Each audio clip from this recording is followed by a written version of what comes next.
Hi, and welcome to the Glean Vlogcast.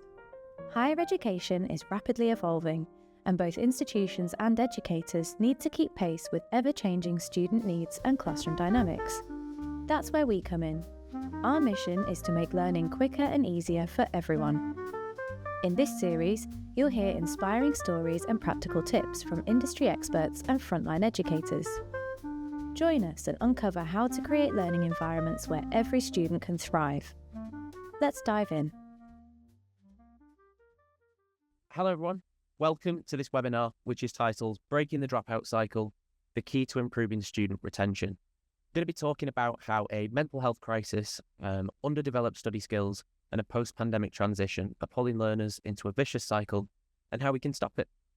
Great to have you with us. Welcome, especially if this is your first Glean webinar. It's great to have you along. So my name's James. I'm a Senior Sales Development Representative here at Glean. I was a student that required extra support with my study skills during college, so I feel very passionate about empowering students to reach their full potential, which is why I love working here at Glean. So, introducing Glean. Glean is a web and mobile-based class study tool that's designed to develop student studies and note-taking skills. Glean helps learners to improve their grades, boost their confidence, and reduce stress. So moving on, so what we're going to cover today, here are some of the main discussion points we're going to have in our time together. Firstly, we're going to look at the study skills gap and the mental health crisis that are facing both things that students are facing currently. Then we'll discuss the dropout cycle, which could be driving your students towards dropping out. We'll look at what it is and how to break it. Finally, we'll take a brief look at Glean, the study tool that's helping students to learn skills and improve their grades. So, graduating college isn't supposed to be easy. Higher education should be testing. But for many students, graduation feels like an unattainable goal. It's borne out in the figures. Despite progress through the years, graduation rates hover at around about 65%, leaving a significant portion of students without a degree, but with the debts that go along with it. There are plenty of factors influencing this, but institutions are nevertheless having to answer a series of urgent questions. If college doesn't provide a rewarding experience, clear material benefits, and a realistic path to graduation, students may find themselves asking these questions. Why not find a job now instead of waiting? Why shoulder the burden of debt that comes from sticking around? And why commit to a major at all? Now more than ever, higher education needs to prove its value to learners, and this is made difficult by two key obstacles. Obstacle 1, the study skills gap. Students entering higher education are now unlike any cohort seen for generations. Across the board, they have experienced significant disruption to their education, their social lives, and their development. The result was a record drop in maths test scores in 2022 and predictions of a significant reduction in earning potential. The pandemic exposed socioeconomic fault lines throughout society, inequities in tech provision, high-speed internet access, parental supervision, and study conditions created imbalances in preparedness for college. Many of these problems are now coming to the surface. A lack of one-to-one supervision at crucial points leading up to the transition means that many learners have enrolled without the necessary study skills to succeed. A 2022 survey asked students how much they thought their learning had been negatively affected by the pandemic. On a scale of 0 to 10, they responded with an average of 7.6, indicating a significant detrimental impact. And the study also indicated that this contributed significantly to another emerging theme, student mental health.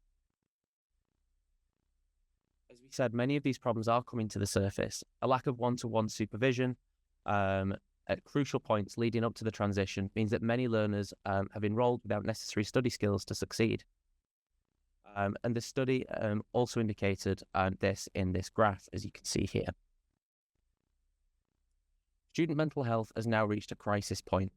In 2020 to 2021 academic year, 60% of students met the criteria of at least one mental health problem. The impact conditions like anxiety and depression have on a daily life are well reported. Their effect on learning is similarly debilitating, with each condition capable of disrupting the process entirely.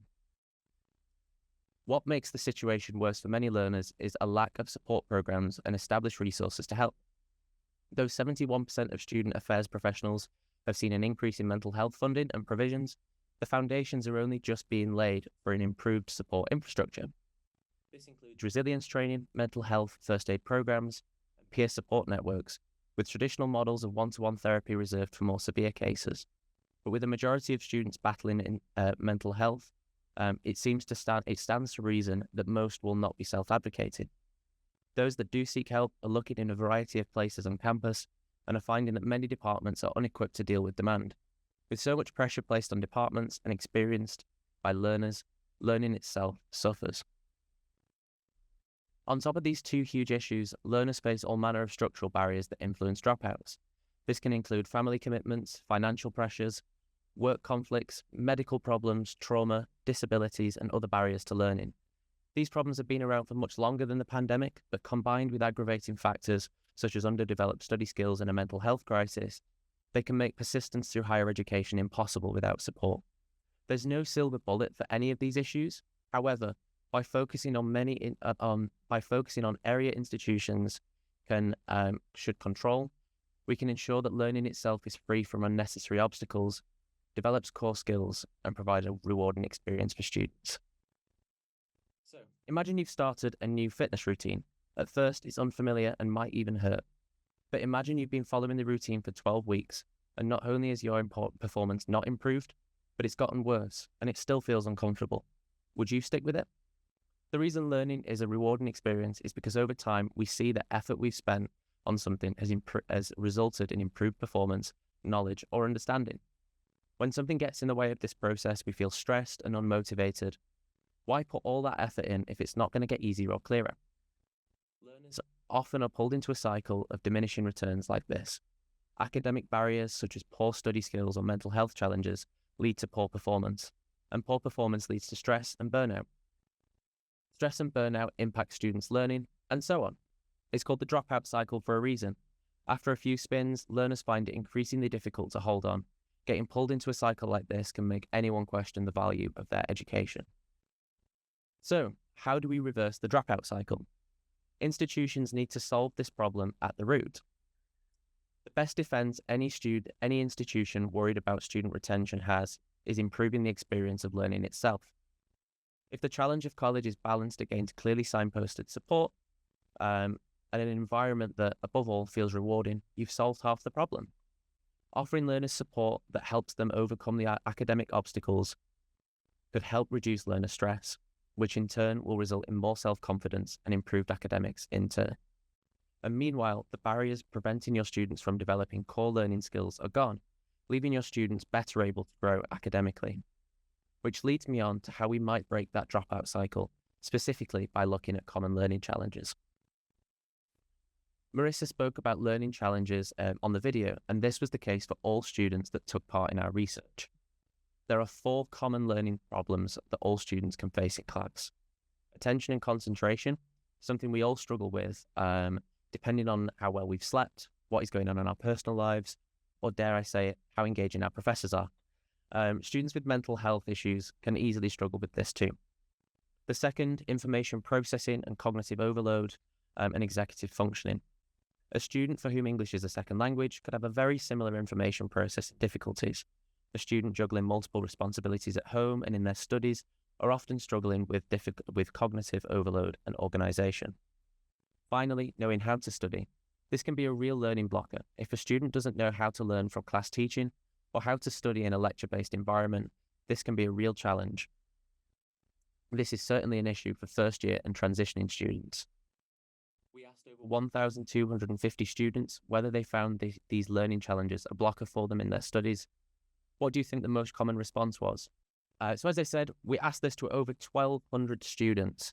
Massive majority, over 80% of students struggle with attention and concentration problems, and more struggle with information processing and cognitive overload. Around 60% struggle with organisation and executive functioning and knowing how to study effectively. Only 1.7 students who answered our survey said that they don't face any of these challenges. Many of these challenges are created by the environment. Social media video has captions because they know how many users will be unable to listen to the sound due to the environment they're watching the video in. And in the same way, the teaching environment of higher education is also what creates challenges in different ways for different individuals. This is Marissa, a student at the University of Illinois at Urbana-Champaign. She struggled with common learning challenges, but with Glean, she's actually gone from C's to A's in just one semester, resulting in her getting a dissertation research funding. As Marissa overcame these common learning challenges, several important things happened. 1, her grades improved. 2, her confidence increased. 3, her stress dropped. And 4, she decided to stay in college. This is what can happen when learners have the tools they need to study effectively from class.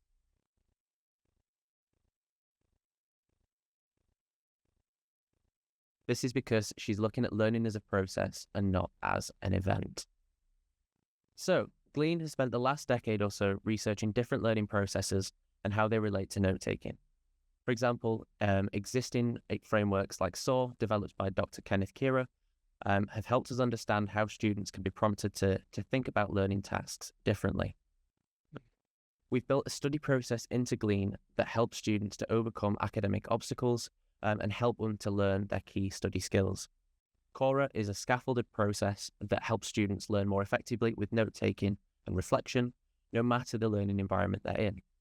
We want learners to stop focusing on what good notes look like and start thinking about the act of note-taking to help them study more effectively. So Cora stands for Capture, Organize, Refine, and Apply, which helps them to apply information effectively as part of their larger learner goals. We found that our Cora process, built into Glean, helps students to tackle those learning challenges innate in the classroom experience and oral instruction. Value can be gained at each section of the Capture, Organize, Refine, and Apply, but together it helps create a learning loop that supports learners break that dropout cycle. And the process works. In fall, we did a study of our students that use Glean to see how the Cora process affects their learning. 91% of students improved their grades in just one semester, addressing their perception of academic performance. 88% of students found studying less stressful, addressing the impact of burnout. And most importantly, 95% of students believe they better understand how to learn, addressing learners' confidence in their ability to complete their course. So here's one of the things that our students have said. So I was worried about coming in as a freshman that taking 4 classes at once would be too overwhelming. But with Glean, I've been able to get straight A's for the first time in years. So that was a student at the County College of Morris. So thank you very much for being with us again. And we will see you on another Glean webinar very, very soon. Thanks for listening to the Glean Vlogcast. Turn on your notifications and follow us on socials to be the first to know about the next instalment. See you next time.